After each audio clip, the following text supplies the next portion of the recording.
नमस्कार. नारायणी स्वयंपाक आणि बरेच काहीमध्ये आपले पुन्हा एकदा स्वागत आहे.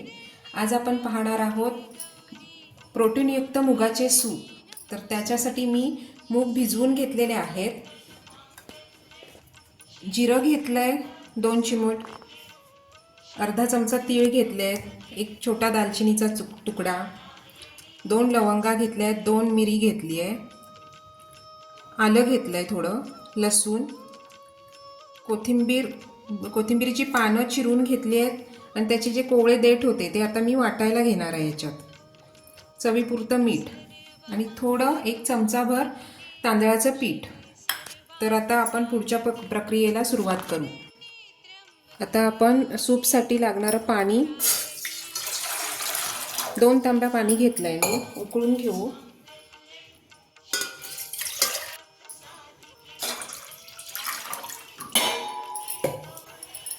पाणी उकळत आलंय. आता आपण त्यात मूग घालून घेऊ.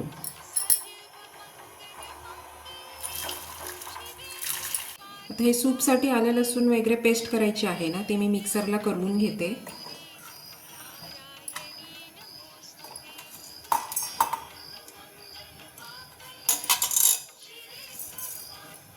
आलं लसूण मिक्सरला लावून घेतलेलं आहे, वाटीत काढून ठेवलं आहे. आता एक काम करू आपण, मूग उकळायला ठेवले होते ना शिजायला, तर त्यावर फेस आला आहे, तो आपण काढून घेऊ.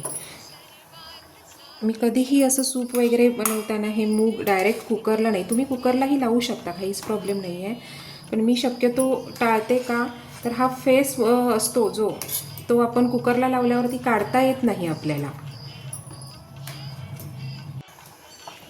15 मिनटं झालेली आहेत. आपण चेक करू मूग शिजलेत का. अजून एक 5 मिनटं उकळी आणू. आता मूग शिजलेले आहेत.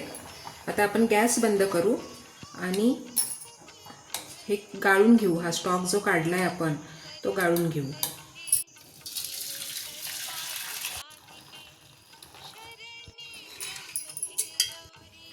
आता आपण हे गाळून घेतलेलं आहे, स्टॉक बाजूला करू. आता ह्याची भाजी वगैरे करायची तर करू शकतो आपण, पण खरं सांगायचं तर आपण हा स्टॉक जो काढून घेतला आहे तर यातले जे काही विटॅमिन्स आहेत, काय पौष्टिक घटक आहेत ते यात आलेले आहेत. त्याच्यामुळे यात आता काही राहिलेलं नाही. हा पूर्णपणे चोथा आहे, पण तरी पण कुणाला वापरायचं असेल तर वापरू शकता. मी ड्राय मटकी ची जी रेसिपी सांगितलेली आहे तसं त्या पद्धतीने आपण करू शकतो. तशी केली तर चव लागेल फक्त, पण त्यातून काही मिळणार नाही विटॅमिन्स. पॅन तापायला ठेवला आहे, तेल घालून घेऊ फोडणीसाठी.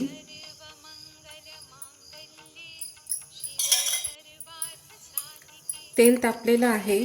आता आपण दालचिनी, लवंग, मिरी याची फोडणी घालून घेऊ.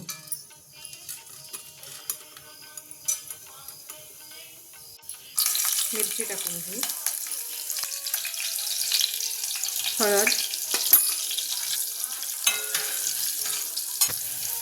आलं लसूण वगैरे जो मसाला आपण लावून घेतला आहे तो घालून घेऊ.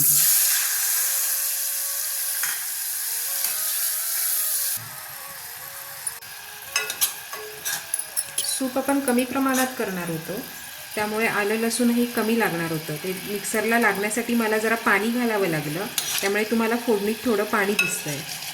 हे थोडंसं आपण आटवून घेऊ. तेल सुटायला लागलं की मग आपण स्टॉक ओतून घेऊ मुगाचा.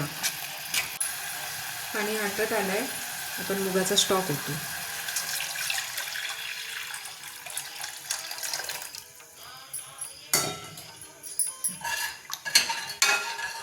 आता सूपला दाटपणा येण्यासाठी आपण जे तांदळाचं पीठ घेतलंय त्यात पाणी घालून पेस्ट बनवू आणि सूपमध्ये ओतून घेऊ.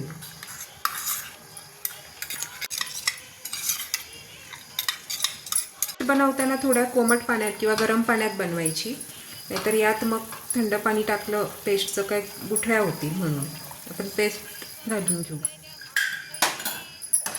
ढवळून घ्यायचं छान.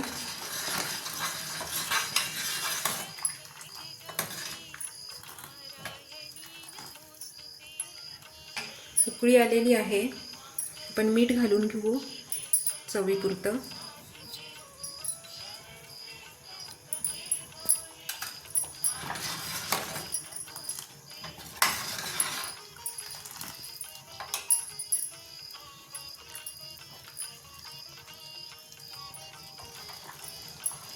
कोथिंबीर. आणि आता सूप तयार आहे आपलं. गॅस बंद करू. तर तयार आहे आपलं मुगाचं सूप. हे आजारी माणसासाठी अत्यंत उपयुक्त आहे. चवीला तर अगदी चिकन मटन सूपपेक्षाही खूप चवदार लागतं. अशाच नवनवीन रेसिपी पाहण्यासाठी पाहत राहा नारायणी स्वयंपाक आणि बरंच काही. लाईक करा, सबस्क्राईब करा. धन्यवाद.